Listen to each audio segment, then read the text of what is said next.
Hey friends, இந்த வீடியோவில் நம்ம ஒரு பயனுள்ள தகவல் பற்றி பார்க்க போகிறோங்க. அதாவது இபிஎஃப்ஓ தரப்பில் இருந்து ஒரு முக்கியமான சர்க்குலர் ஒன்று வெளியிட்டிருக்காங்க. எதை பற்றி அப்படின்னு கேட்டிங்கன்னா, நம்மளுடைய எம்ப்ளாயி பென்ஷன் ஸ்கீம் அக்கௌண்ட்டுக்கு தவறுதலாக கான்ட்ரிபியூஷன் ஏதாவது பண்ணியிருந்தாங்க அப்படின்னா, அதை திருத்துவதற்கான ஒரு சுற்றறிக்கையை இப்போ இபிஎஃப்ஓ தரப்புலேருந்து வெளியிட்டிருக்காங்க.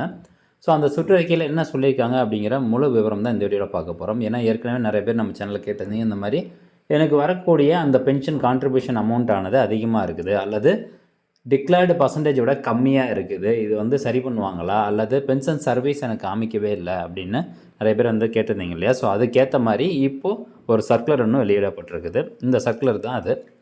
அதாவது டேட்டட் வெளியிட்ட தேதி 19 டிசம்பர் 2025 அன்னைக்கு இந்த சர்க்குலர் வெளியிட்டிருக்காங்க. Refund of erroneous contribution, rectification of erroneous EPS contributions, employee pension ஸ்கீமில் தவறுதலாக கான்ட்ரிபியூஷன் செய்யப்பட்ட அந்த ஒரு பிரச்சனையை தீர்க்கும் விதமாக இந்த சர்க்குலர் வந்து வெளியிட்டிருக்கிறாங்க.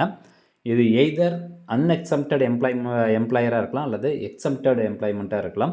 ஸோ ரெண்டு தரப்புக்கும் பார்த்திங்கன்னா தனித்தனியாக அதுக்குண்டான ரீசன் என்ன, அதுக்குண்டான ரெமெடி என்ன, இது எல்லாமே இதில் சொல்லியிருக்கிறாங்க.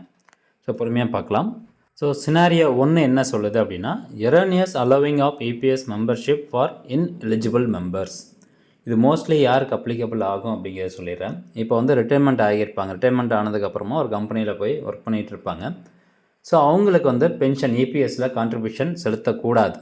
செலுத்தினா அதை ஏற்றுக்க மாட்டாங்க. ரிட்டைர்மெண்ட் ஆனதுக்கப்புறமா அவங்க இபிஎஸ் கான்ட்ரிபியூஷன் பண்ணக்கூடாது, அதுதான் கான்செப்ட்டு. ஸோ அப்படி இருக்கும்போது அந்த கம்பெனி தவறுதலாக அந்த மெம்பருக்கு இபிஎஸ் கான்ட்ரிபியூஷன் செலுத்திட்டு இருந்தாங்க அப்படின்னா அது வந்து என்ன பண்ணுறது அப்படிங்கிறது இதில் சொல்லப்பட்டிருக்குது.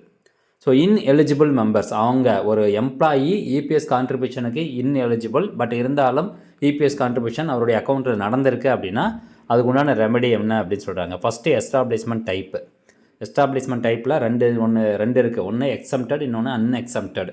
எக்ஸம்ப்டட் அப்படின்னா ட்ரஸ்ட் கம்பெனிஸு, அன்எக்ஸம்ப்டட் அப்படின்னா அது இபிஎஃப்ஓ டைரெக்டாகவே அந்த கம்பெனி வந்து பதிவு பண்ணியிருக்கோம். எக்ஸம்ப்டடுங்கிறது ட்ரஸ்ட்டு. ஸோ அவங்களே தனியாக இபிஎஃப்ஓ மாதிரி எம்ப்ளாயினுடைய பிஎஃப் அமௌண்ட்டை பிடிச்சி அவங்களே இன்ட்ரெஸ்ட் அமௌண்ட் போட்டுட்ருப்பாங்க, அது எக்ஸம்ப்டட். ஓகே, இப்போ அன்எக்ஸம்ப்டடுக்கு என்ன சொல்கிறாங்க, PF contribution remitted to EPFO. அதாவது பிஎஃப் கான்ட்ரிபியூஷனுக்கு வந்து அக்கௌண்ட் நம்பர் 1 அப்படின்னு சொல்லுவாங்க, பென்ஷன் கான்ட்ரிபியூஷனுக்கு அக்கௌண்ட் நம்பர் 10 அப்படின்னு சொல்லுவாங்க. அக்கௌண்ட் நம்பர் 10 அப்படின்னாவே அது இபிஎஸ் கான்ட்ரிபியூஷனு, அக்கௌண்ட் நம்பர் 1 அப்படின்னா இபிஎஃப் கான்ட்ரிபியூஷன்ஸ். இப்போ pension contribution erroneously remitted in account number 10, தவறுதலாக அந்த இன்எலிஜிபிள் மெம்பர்ஸ்னுடைய இபிஎஸ் அக்கௌண்ட்டில் கான்ட்ரிபியூஷன் பண்ணியிருந்தாங்க அப்படின்னா, first erroneously remitted EPS contribution need to work out along with interest at declared by EPFO.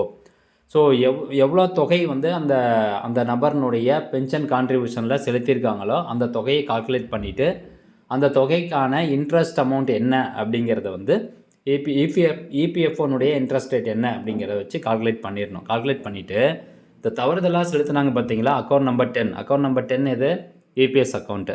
So அந்த EPS அக்கௌண்ட்டில் இருக்க அமௌண்ட்டை அக்கௌண்ட் நம்பர் 1க்கு வந்து ட்ரான்ஸ்ஃபர் பண்ணிடணும் அப்படின்னு சொல்கிறாங்க. எம்ப்ளாயினுடைய பிஎஃப் அக்கௌண்ட்டுக்கு ட்ரான்ஸ்ஃபர் பண்ணிடணும் அப்படின்னு சொல்கிறாங்க. At the same time corresponding pension service, இப்போ 2 வருஷம் இருக்குது அப்படின்னா பென்ஷன் சர்வீஸில் அந்த பென்ஷன் சர்வீஸ் 2 வருஷத்தையும் ரிமூவ் பண்ணிடணும். அது பிஎஃப் அக்கௌண்ட்டுக்கு அந்த பென்ஷன் சர்வீஸை ட்ரான்ஸ்ஃபர் பண்ணிடணும் அப்படின்னு சொல்கிறாங்க.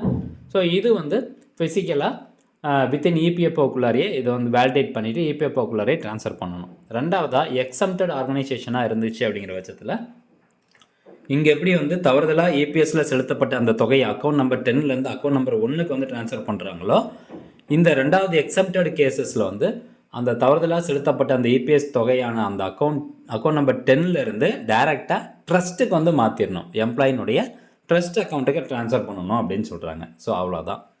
இது தவறுதலாக இன்எலிஜிபிள் மெம்பர்ஸ்னுடைய இபிஎஸ் அக்கௌண்ட்டில் பணம் செலுத்தப்பட்டிருந்தால் இந்த மாதிரி அவங்க நடவடிக்கை எடுக்கணும் அப்படின்னு சொல்கிறாங்க. ரெண்டாவது சினாரியோ, அதாவது ஒரு தகுதியுடைய நபர், அந்த நபருக்கு இபிஎஸ் கட்டாயம் கான்ட்ரிபியூஷன் பண்ணியிருக்கணும், பட் ஆனால் இபிஎஸ் கான்ட்ரிபியூஷன் பண்ணலை அப்படிங்கிற பட்சத்தில் உங்களுக்கு இந்த சினாரியோ 2 வந்து உள்ளே வரும்.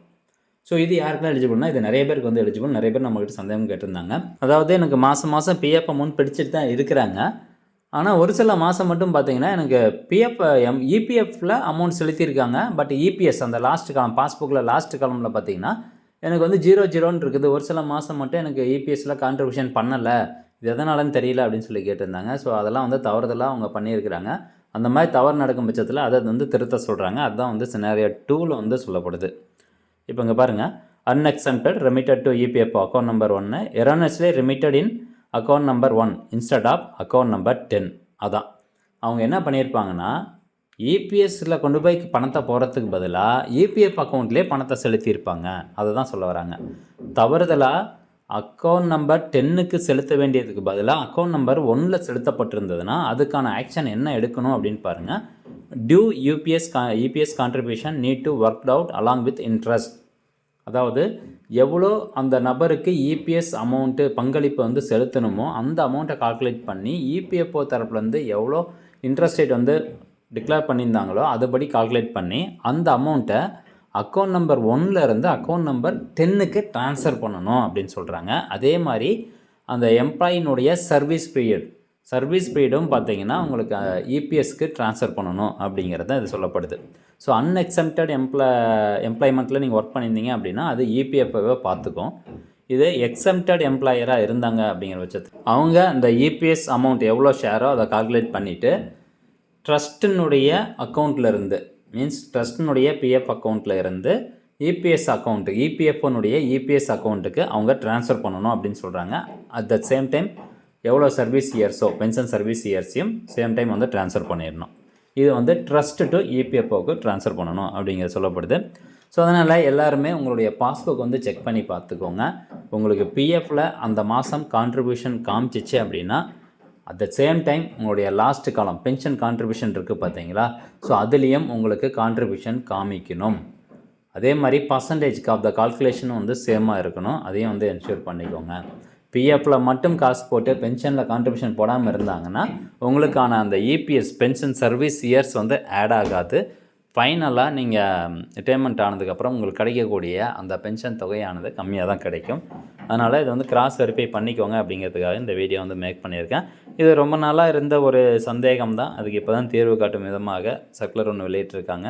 இது கூடிய விரைவில் நடைமுறைக்கு வந்துடும். மீண்டும் அடுத்த ஒரு நல்ல பதிவில் சந்திக்கலாம். நன்றி, வணக்கம்.